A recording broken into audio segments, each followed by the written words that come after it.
Hello guys, as you can see that there is a storm outside the house. But do you want to know what's cool about this storm that's outside my house too?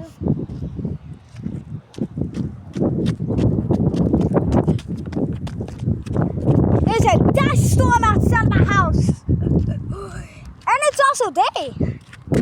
Yo! Also, I guess this is the reason why the temperature drastically went down from 112 to around 105, 106, something like that. Can it not? Anyways, I'll post a few videos with you. Just letting you know.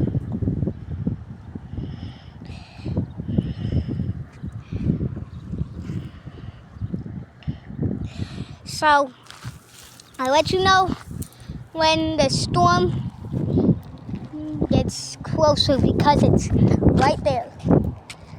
Also, the skies are somewhat turning like gray, black. I don't know. But that's cool.